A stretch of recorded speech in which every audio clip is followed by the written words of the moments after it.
Eh bien, ça y est, Los Chavales, le mondial des clubs 2025 touche à sa fin, avec en finale deux des plus grands clubs du monde qui s'affrontaient, Chelsea face au Paris Saint-Germain.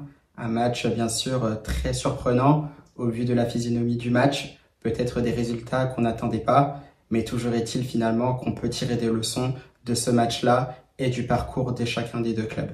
Buenas a todos y a todas, j'espère que vous allez bien. C'est Baki Koné de Madrid. On se retrouve pour une nouvelle vidéo indirectement par rapport au Real Madrid, mais surtout par rapport à ce mondial des clubs qui touche à sa fin, parce que bien évidemment, ça s'est terminé en apothéose avec cette finale entre Chelsea et le Paris Saint-Germain.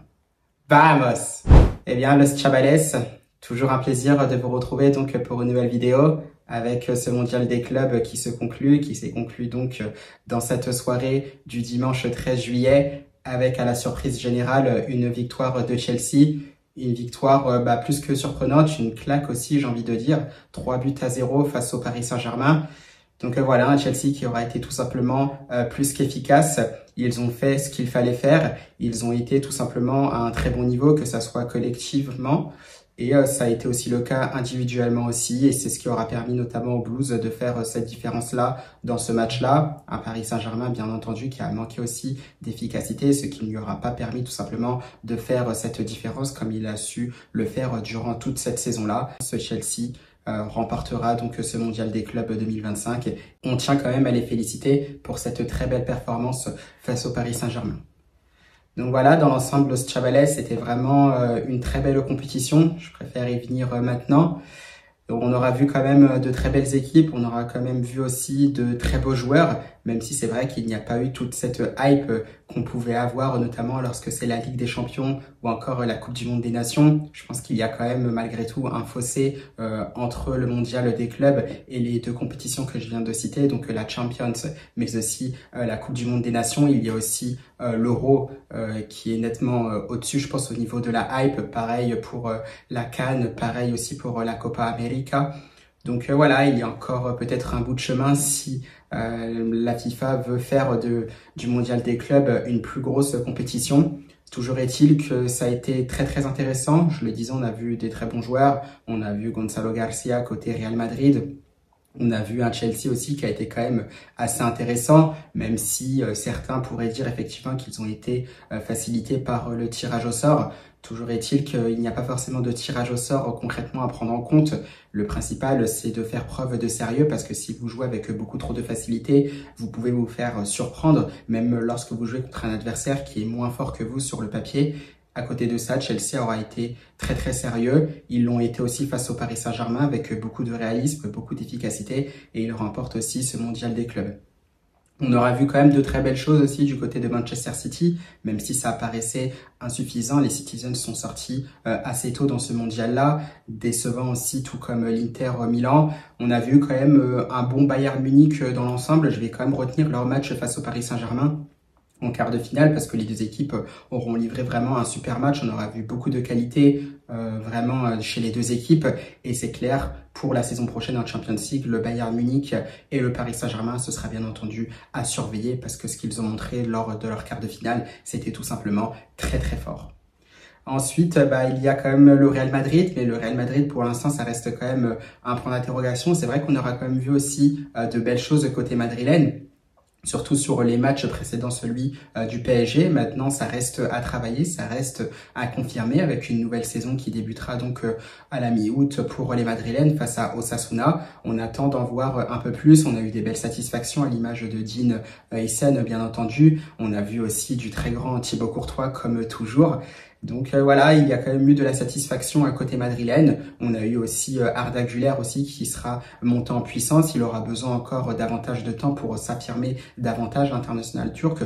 Donc encore une fois, des très belles choses. On aura vu aussi Fluminense qui aura été plus qu'intéressant. Ils se sont quand même retrouvés en demi-finale du mondial des clubs avec Thiago Silva, un joueur qu'on adore toujours, qu'on aime voir aussi sur les terrains. Donc belle satisfaction aussi de voir Fluminense à ce niveau-là.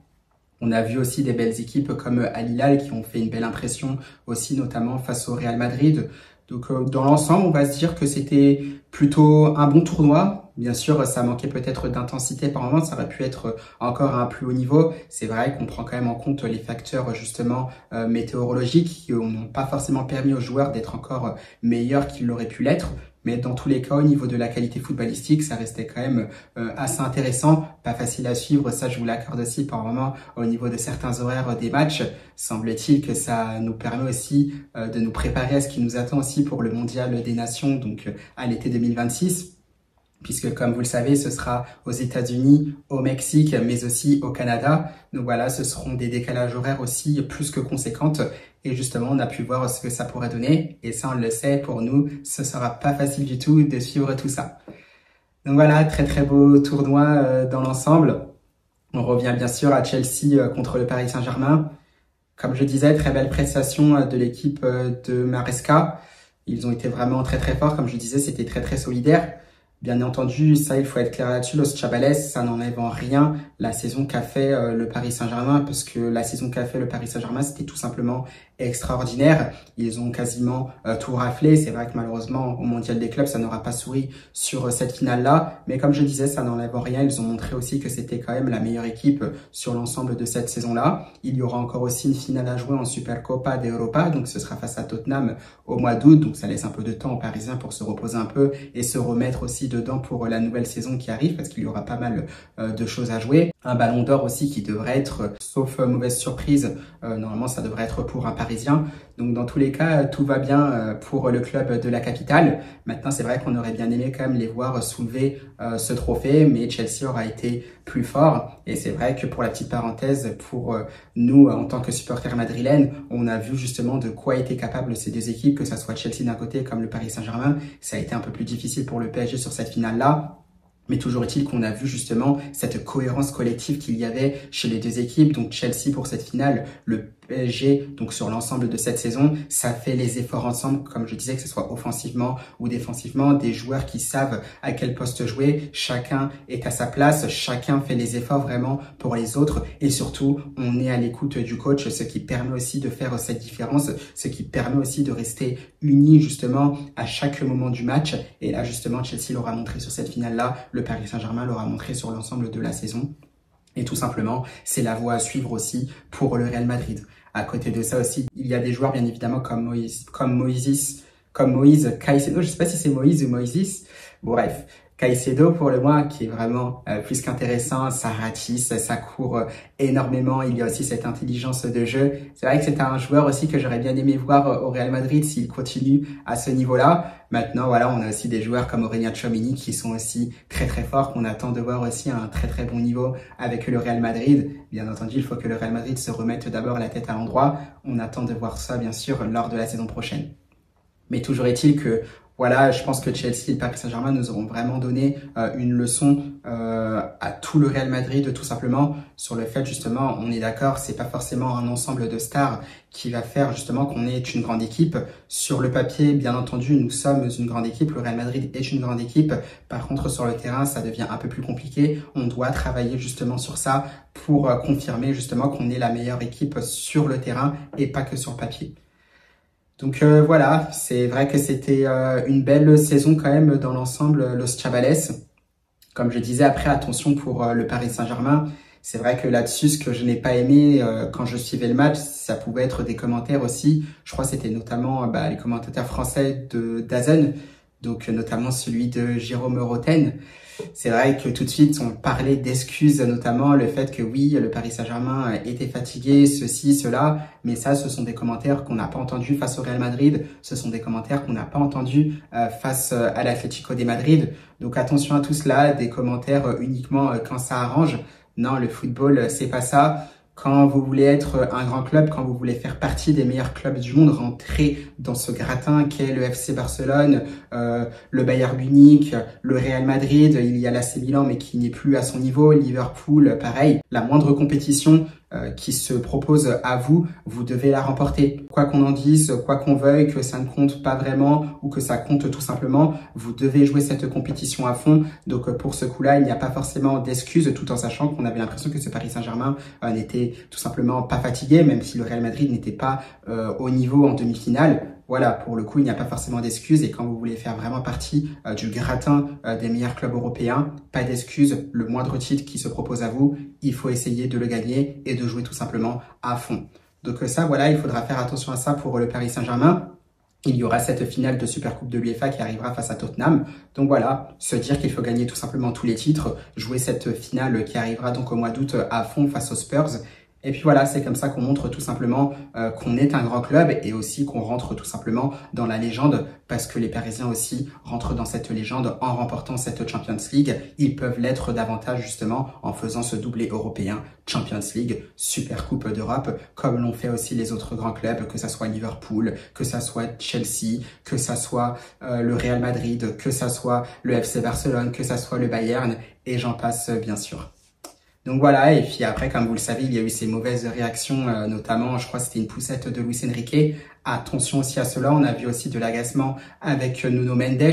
Ça, ce sera vraiment la marge de progression qu'aura le Paris Saint-Germain pour la saison prochaine, mais aussi pour gagner les Champions League à l'avenir. C'est qu'il faudra vraiment faire preuve de sang-froid, ne pas s'énerver même quand le score leur est défavorable, même quand tout est contre eux. Ça, c'est vraiment la marge de progression parce que vous vous en doutez, Los Chavales, tout ne peut pas être parfait dans ce monde-là. Si tout pouvait être parfait, je pense que ça se saurait. Et comme on le sait, pour le Paris Saint-Germain, tout n'est pas encore parfait. C'est une équipe qui peut devenir encore plus forte, qui peut encore progresser davantage. Et justement, ça, ce sera sur le plan mental. Et attention de ce qu'on a vu, il faudra mieux gérer ses émotions, à commencer aussi par Luis Enrique, parce que ça reste quand même le moteur de cette équipe-là. Si l'entraîneur, bien sûr, montre un mauvais exemple, tout simplement en ayant des altercations avec des joueurs, c'est vrai que ça peut donner un mauvais exemple et ça peut donner aussi de mauvaises choses, donc des suspensions de certains joueurs. On l'a vu notamment avec Pacho, ils ont pris aussi un carton rouge, je sais plus c'est quel joueur donc dans cette finale-là. Donc vraiment attention à ça, c'est vraiment le point de vigilance par rapport à ce Paris Saint-Germain, là où tout est parfait pour l'instant dans les autres domaines. Donc voilà, Los Chavales, nous vraiment, pour faire un petit parallèle avec le Real Madrid, je pense que nous, en tant que supporters, il n'y a pas de souci, on a vraiment vu tout ce qu'on avait à corriger pour cette saison-là. On est clair et net, il y aura aussi beaucoup plus de concurrence. Donc, à partir de la saison prochaine, il va y avoir des clubs qui vont revenir. Là, on voit, il y a Chelsea qui montre des choses très, très intéressantes. S'ils restent dans la même physionomie, ces Blues-là, ils vont être pas faciles à battre du tout. Comme on disait, il y a aussi pas mal de potentiel dans cette équipe-là, des super joueurs qui sont capables de faire la différence à n'importe quel moment.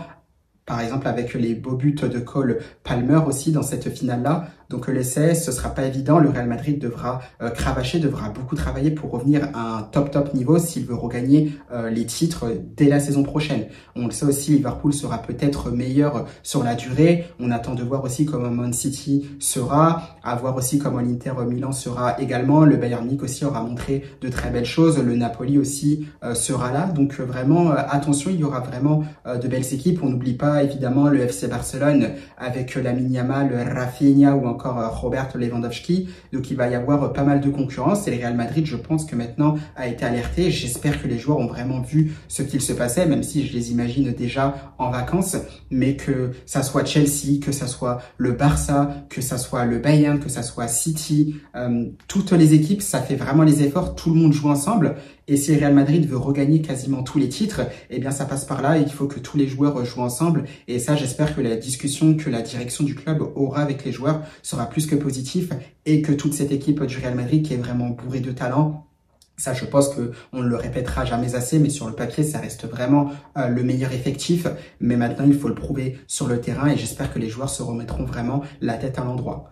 Dans tous les cas, c'est vrai qu'il est nécessaire aussi de remercier toutes les équipes, notamment les deux finalistes, Chelsea et le Paris Saint-Germain. Chelsea, donc pour cette finale qui a été proposée, le Paris Saint-Germain sur l'ensemble de la saison et aussi sur cette demi-finale où ils auront tout simplement corrigé ce Real Madrid-là 4-0. Eh bien, merci, muchas gracias, voilà, pour tout ce qu'ils nous auront montré, pour nous montrer aussi cette voie à suivre si le Real Madrid ne veut pas couler. Bien entendu, ça ne dépend pas que des joueurs et de l'entraîneur. Il faut aussi qu'il y ait des très bons choix du côté de la direction, des choix cohérents qui répondent aux besoins de l'effectif actuel du Real Madrid, aux besoins aussi de son entraîneur Xabi Alonso. Et je pense qu'à partir de cela, ça pourra aller beaucoup mieux pour le Real Madrid, même si on le sait, Los Chavales, il ne faudra pas trop s'enflammer. On va commencer à prendre match après match, voir aussi ce que ça donnera, bien sûr, petit à petit, face aux grosses équipes, donc dans la phase de championnat de cette Champions League 2025-2026. Donc voilà, Los Chavales, c'était la fin de ce mondial des clubs 2025, remporté par Chelsea donc face au Paris Saint-Germain, ce qui clôture aussi cette superbe saison, donc 2024-2025, super saison évidemment dans l'ensemble. Pour le Real Madrid, c'était un peu plus compliqué, un peu plus catastrophique. Et voilà, maintenant il va falloir se reposer avant de revenir avec un maximum d'énergie pour la nouvelle saison qui nous attendra 2025-2026 parce qu'elle sera très très éprouvante avec cette Champions League, les championnats nationaux, on aura aussi la CAN, il y aura aussi donc la Coupe du Monde des Nations. Donc voilà, ça va être quelque chose de vraiment passionnant qui nous attendra la saison prochaine de ce Chavales. On a tout simplement hâte d'y être. Le Real Madrid, comme vous le savez, je vous retrouverai aussi pour de prochaines vidéos. Pourquoi pas aussi avec un FAQ. N'hésitez pas d'ailleurs à vous abonner sur ma chaîne Instagram parce que je mettrai certainement les FAQ via ma chaîne Instagram pour vous répondre ensuite sur une longue vidéo via ma chaîne YouTube. Donc n'hésitez pas à vous abonner Los Chavales sur ma chaîne Instagram. Et bien sûr, on se tient au courant de l'actualité du Real Madrid, notamment, donc avec déjà l'arrivée de Mastantuono, donc la présentation qui se fera, je crois, à partir du 14 août. Bien évidemment, il y aura cette reprise en Liga le 19 août face à Osasuna, et on a tout simplement hâte d'y être Los Chavales. Donc voilà, merci à vous. J'espère que vous aurez quand même passé une bonne saison, à tous les amoureux du football, donc dans l'ensemble, à chaque fan de leur club. Si votre club a gagné, bien évidemment, j'espère que cette saison aura été magnifique pour vous. Peut-être un peu plus contraignant pour les supporters de clubs qui n'auront pas gagné de titre cette saison. On espère que ce sera le cas pour la saison prochaine. Donc voilà, Los Chavales, passez un bel été. On se retrouvera bien sûr à partir du mois d'août pour le Real Madrid, notamment pour tout ce qui est match, compétition. Pour l'instant, ce sera plus rumeur, mercato, ce qui se passe autour de l'effectif madrilène. Et puis voilà, ça s'arrêtera là, Los Chavales. Donc merci à tous. Passez tout simplement un bon 14 juillet puisque c'est la fête nationale. Donc profitez bien. Profitez aussi de vos proches. Passez aussi un bon début de semaine puisqu'on sera le lundi 14 juillet. Et surtout Los Chavales. À la Madrid!